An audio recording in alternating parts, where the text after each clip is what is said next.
Important issues पे बात करने के लिए आपको तकलीफ दी है। हम सब जानते हैं अभी अभी 9 अप्रैल को जम्मू कश्मीर लेजिस्लेटिव असेंबली का बजट सेशन पूरा हुआ। एक लंबे अरसे के बाद जम्मू कश्मीर में चुनाव हुआ था और गवर्नमेंट कॉन्स्टिट्यूट हुई, असेंबली कॉन्स्टिट्यूट हुई। लोगों की बहुत उम्मीदें, आशाएं, अपेक्षाएं नई सरकार के साथ जुड़ी हुई और इसलिए भी ज्यादा अपेक्षाएं जुड़ी क्योंकि चुनावी कैंपेन के दौरान सब पॉलिटिकल पार्टीज अपना मंशूर लेके, अपना मैनिफेस्टो लेके लोगों के बीच में पार्टीज जाती हैं। हम भी गए, इसमें कोई शक नहीं। नेशनल कॉन्फ्रेंस जो इस सरकार में है, उन्होंने भी अपने इलेक्शन कैंपेन के दौरान लोगों के बीच में अपना मंशूर जाहिर किया, अपना मैनिफेस्टो रखा, जिसमें उन्होंने बहुत बड़े बड़े वादे किए थे। उमर अब्दुल्ला साहब ने कहा था कि 200 यूनिट बिजली फ्री देंगे, 10 किलो राशन दे देंगे, 5 लाख नौकरियां दे देंगे, हर घर में गैस सिलेंडर दे देंगे। तो इस प्रकार के वादे करके जम्मू कश्मीर के लोगों को गुमराह करके मेजॉरिटी में सीट्स लाई और कश्मीर में विशेषकर और भी ख्वाब दिखाए और भी स्वप्न दिखाए कि 370 आर्टिकल को वापस लाएंगे। सो कॉल्ड जो यहाँ के पत्थरबाज हैं, सो कॉल्ड ये उनको पॉलिटिकल प्रिजनर्स बोलते हैं, उनको जेलों से वापस लाएंगे। इस प्रकार के लोक लुभावने वादे करके कश्मीर की जनता को गुमराह करके मेजॉरिटी सीट्स नेशनल कॉन्फ्रेंस ने लाई और सरकार बनाई। अब सरकार को बने हुए इस 16 अप्रैल को 6 महीने हो जाएंगे। इन 6 महीनों में यदि हम देखें, अगर हम देखें तो 2 असेंबली सेशंस हुए। एक बहुत शॉर्ट था, 3-4 दिन का, और बजट सेशन लगभग 20-25 दिन का रहा। कहीं पे भी नेशनल कॉन्फ्रेंस ने जो वादे किए थे इन दोनों सेशंस के दौरान या इन 6 महीनों के इनके कार्यकाल के दौरान कोई भी एक भी चीज रिफ्लेक्ट नहीं हो रही। बजट में भी और नॉर्मल गवर्नेंस में भी कहीं पे भी कोई वादा रिफ्लेक्ट नहीं हो रहा। हद तो तब हुई जब इन्होंने डेली वेजर्स के साथ मजाक किया, क्योंकि यही चिल्ला रहे थे डेली वेजर्स को हम रेगुलर करेंगे। मजाक तो तब हुआ जब उन्होंने केवल AAY अंत्योदय अन्न योजना के तहत जम्मू कश्मीर में जो फैमिलीज रजिस्टर्ड है, सिर्फ उनको प्रधानमंत्री सूर्य मित्र मुफ्त बिजली योजना के तहत 200 यूनिट बिजली देने का वादा किया। वो योजना केवल 2 साल की है, ये मैं आपको स्पष्ट करना चाहता हूं। और उमर अब्दुल्ला साहब कहते हैं कि हमने 5 साल में बिजली देनी है। भाई योजना ही केंद्र सरकार की 2 साल की, आप 5 साल से कहां से दोगे 5 साल के लिए। और AAY में मैक्सिमम 2-3 मेंबर हैं फैमिलीज में, उनको ऑलरेडी 35 किलो राशन केंद्र सरकार दे रही है। तो आप कहां किसको दे रहे हो? जिसमें 4 मेंबर हैं उसमें केवल आप 5 किलो बढ़ा रहे हो, वो भी धोखा। महिलाओं को फ्री बस सर्विस, लेकिन साथ में 7% किराया भी बढ़ा दिया, साथ में पेट्रोल को 1 रुपया सम पैसा बढ़ा दिया, साथ में डीजल को 2 रुपया सम पैसा बढ़ा दिया। तो मेरे कहने का एक तात्पर्य है, रूटीन गवर्नेंस और असेंबली का बजट सेशन, ये जम्मू कश्मीर नेशनल कॉन्फ्रेंस की, गवर्नमेंट की फेलियर को उजागर करता है, लोगों के साथ धोखा उजागर करता है, लोगों के साथ फरेब जाहिर करता है, जिसका मैं बहुत अफसोस है, जिसका मैं बहुत खेद है। मैं कहता हूं कि इंतहा तब हुई जब इन्होंने पहली बार जम्मू कश्मीर की असेंबली के इतिहास में, हिस्ट्री में, सरकार खुद ही सदन को नहीं चलने दे रही। स्पीकर आपका और आप ही नहीं चलने दे रहे हो, सरकार आपकी, आप ही नहीं चलने दे रहे हो।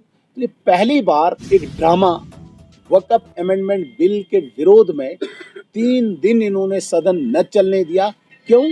क्योंकि वहां पे अधिकांश, मैक्सिमम ऑनरेबल मेंबर्स ने बिल्स लाए थे, रेजोल्यूशन लाए थे, कॉल अटेंशन लाई थी, ताकि लोगों के इश्यू यहाँ पे डिस्कस न हो, हमें जवाब न देना पड़े, सरकार भागी। ये बहुत बड़ी बदकिस्मती है।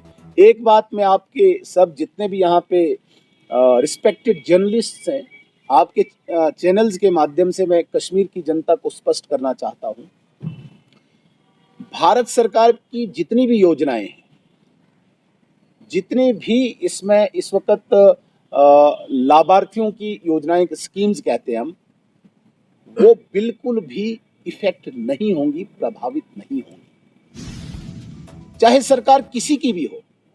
ये ऐसा न समझें कि सरकार इस वक्त उमर अब्दुल्ला साहब की है तो भारत सरकार उसमें कोई भी कोताही करेगी।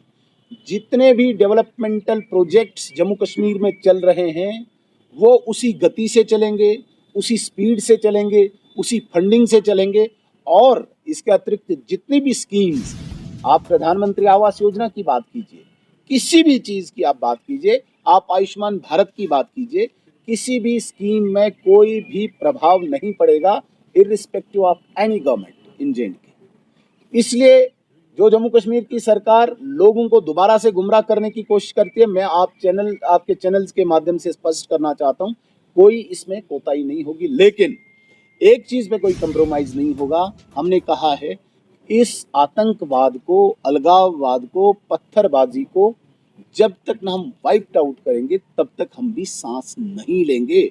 पूर्णता यहाँ पे शांति स्थापित नहीं होगी तब तक यहाँ पे कोई कंप्रोमाइज नहीं होगा। मैं आपका ध्यान थोड़ा सा पीछे लेना चाहूँगा। यहाँ पे जब नेशनल कॉन्फ्रेंस की गवर्नमेंट थी, आपने देखा होगा यहाँ पे स्कूल जले, यहाँ पे हॉस्पिटल्स जले, यहाँ पे गवर्नमेंट एस्टेब्लिशमेंट की जितनी बिल्डिंग्स थी वो जले। वो कब जले? जब यहाँ पे नेशनल कॉन्फ्रेंस की गवर्नमेंट थी।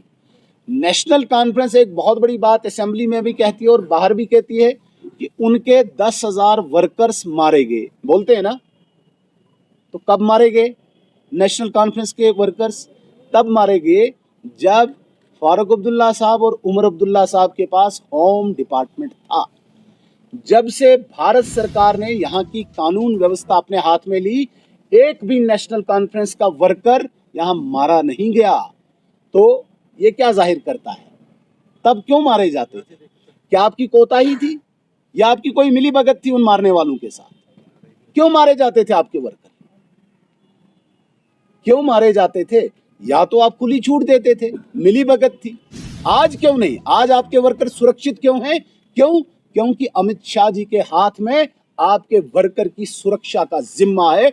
इसलिए जो 10,000 काउंट आप कर रहे हो, हमारे वर्कर मारे गए, वो तब मारे गए जब आप ही जिम्मेदार थे। आज अमित शाह साहब के हाथ में यहाँ की सुरक्षा की जिम्मेदारी है, इसलिए आपके वर्कर सुरक्षित है।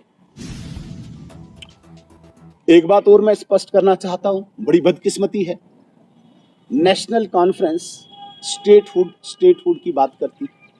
स्टेटहुड हमारा नैरेटिव है, स्टेटहुड हमारा वादा है, भारतीय जनता पार्टी का वादा है। आप कहाँ यहाँ आ गए? आप ढूंढो भाई, आपने सिलेंडर देने हैं, बिजली देनी है, राशन देना है, एम्प्लॉयमेंट देनी है। आपने तो कहा है 5 लाख एम्प्लॉयमेंट देंगे, 5 लाख रोजगार देंगे।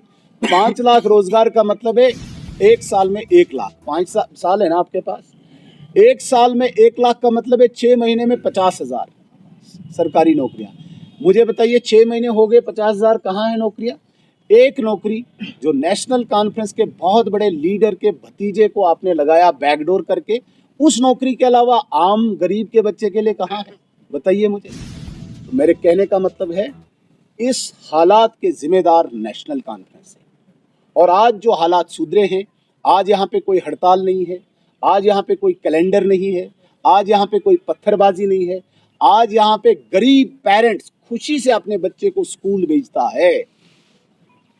वरना यहाँ पे सब अमीरों और बड़े बड़े पॉलिटिशियंस के बच्चे बेंगलोर, मुंबई या अब्रॉड वहाँ पढ़ते थे, गरीब के बच्चे हड़ताल के कारण स्कूल नहीं जा पाते थे। दूर की बात क्यों जाते हो आप, यहाँ पे डाउनटाउन जाइए, डाउनटाउन को बताइए, डाउनटाउन के लोगों को पिछले 15-20 साल आपको दुकान खोलने का कभी मौका मिला? नहीं मिला। आज जब से अमित शाह और नरेंद्र मोदी जी के हाथ में यहाँ की सुरक्षा का जिम्मा है, डाउनटाउन आज फल फूल रहा है। आज वहाँ पे स्कूल खुल रहे हैं, आज वहाँ पे बिजनेस एस्टेब्लिशमेंट फ्लोरिश हो रहा है। ये क्यों? क्योंकि अमित शाह जी के हाथों में यहाँ की सुरक्षा का जिम्मा है। जब आपके पास होम डिपार्टमेंट था तब डाउनटाउन क्लोज होता था, तब यहाँ पे पत्थरबाजी होती थी, तब कोई स्कूल नहीं खुलता था, तब कोई दुकान नहीं खुलता था। यासीन मलिक बाहर था, मैसूमा बंद रहता था। आप जरा रिकॉर्ड निकालिए, जब तक यासीन मलिक बाहर था मैसूमा में एक भी दुकान नहीं खुली, हड़ताल। उसको उसकी जगह पहुंचाया गया, आज मैसूमा फ्लोरिश हो रहा है, आज वहां की दुकानें फल फूल रही है, आज वहां का बिजनेस फल फूल रहा है। तो ये क्या दर्शाता है? ये दर्शाता है कि नेशनल कॉन्फ्रेंस ने कभी भी कश्मीर की शांति के लिए कोई प्रयास नहीं किया।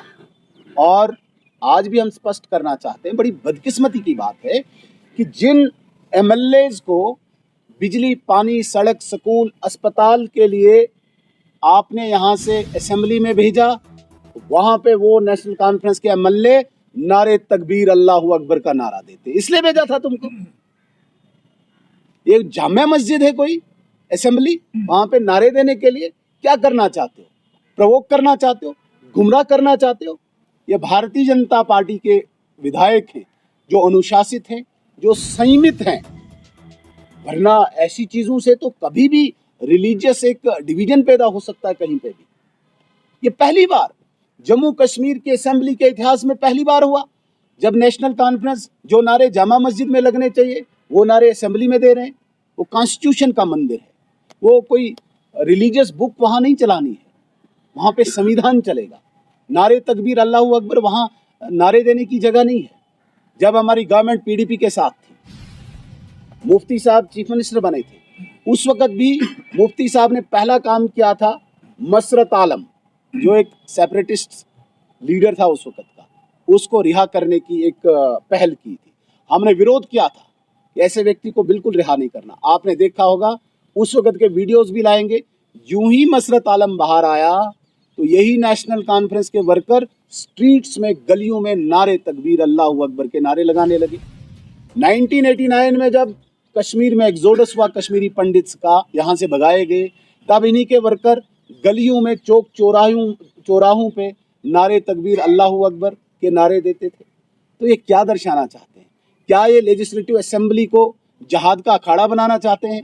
लेजिस्लेटिव जहाद छेड़ना चाहते हैं? तो इस प्रकार की किसी भी गतिविधि को भारतीय जनता पार्टी कभी भी एक्सेप्ट नहीं करेगी। और मैं स्पष्ट करना चाहता हूँ, ऐसा स्टेटहुड कोई जम्मू कश्मीर का व्यक्ति, चाहे वो कश्मीर का मुस्लिम है, जम्मू का हिंदू है, कभी एक्सेप्ट नहीं करेगा जिस स्टेटहुड की असेंबली में नेशनल कॉन्फ्रेंस नारे तकबीर अल्लाहू अकबर के नारे लगाएगी। यहाँ का जम्मू कश्मीर का बाशिंदा चाहेगा, चाहे वो कोई भी इलेक्टेड रिप्रेजेंटेटिव हो, वो वहाँ पे बिजली, पानी, सड़क, स्कूल, अस्पताल, राशन की बात करे। नारे लगाने हैं तो किसी मस्जिद में जाके लगाओ। तो इस प्रकार को डाइवर्ट करना, सारे मुद्दों को डाइवर्ट करना और अपने आप को बचाना, ये नेशनल कॉन्फ्रेंस करती है। हम ये स्पष्ट करना चाहते हैं, हम कमिटेड हैं और हमारी पूरी लीडरशिप जो है, चाहे नरेंद्र मोदी जी हैं, अमित शाह जी हैं, अपनी गारंटी, अपनी जो प्रतिबद्धता है, अपनी जो कमिटमेंट है, उसकी हम गारंटी देते हैं। जो कहते हैं वो करते हैं। इसलिए आपके चैनल के माध्यम से कहते हैं, कश्मीर के लोगों को भी और जम्मू के लोगों को भी, आप बिल्कुल निश्चिंत रहिए। उमर अब्दुल्ला साहब को स्टेट मांगने की कोई आवश्यकता नहीं। स्टेट आएगी, राइट टाइम पे आएगी, उचित टाइम पे आएगी, उपयुक्त टाइम पे आएगी, अप्रोप्रिएट टाइम पे आएगी। निश्चिंत रहिए, आप इनके बहकावे में ना आइए और ऐसे रिलीजियस नारों को लेके आप स्टेटहुड मांगेंगे। ये क्या दर्शाना चाहते हैं? हालात खराब कराना चाहते हैं आप? लेकिन नरेंद्र मोदी जी स्टेटहुड के लिए भी कमिटेड हैं और यहाँ पे शांति स्थापित करने की भी कमिटमेंट है। एक बात, बड़ी गंभीर बात और विश्वसनीयता के साथ कह के मैं अपनी बात को खत्म करूंगा, हम पूर्णतः शांति यहाँ पे लाएंगे। आज आपने देखा होगा अधिकांश लोग यहाँ पे घूम फिर रहे हैं, टूरिस्ट आ रहे हैं, स्कूल खुले हैं, बिजनेस खुला हुआ है, शांति हो रही है। जो भी ये बचे खुचे आतंकवादी है, कोई पहाड़ों पे है, जंगलों में है, बिल्टअप एरिया में बहुत कम अब देखने को मिलता है, लोकल रिक्रूटमेंट बंद हो चुकी है। लेकिन जब तक न लास्ट आतंकवादी, लास्ट उसका हमदर्द, लास्ट उसके ढांचे का एक भाग खत्म हो, तब तक हम सांस नहीं लेंगे। हम शांति तब स्थापित करेंगे। यहाँ पे जिस शांति की बात करते हैं कि हमने शांति लाई थी, भाई तुम्हारी कब्रों पे अभी तक सिक्योरिटी है। भारतीय जनता पार्टी ये वादा करती है कि जम्मू कश्मीर में ऐसी शांति होगी, कब्रों से भी सुरक्षा हटाई जाएगी, उसको हम शांति मानेंगे। तो इस प्रकार की शांति को स्थापित करना भारतीय जनता पार्टी की कमिटमेंट है। लेकिन जो भी डेवलपमेंट यहाँ पे करनी है, जो सरकार की इस वक्त जिम्मेदारी, वो भागे नहीं, अपने वादों से नहीं भागे, अपनी जिम्मेदारी से नहीं भागे। दिल्ली और लंदन के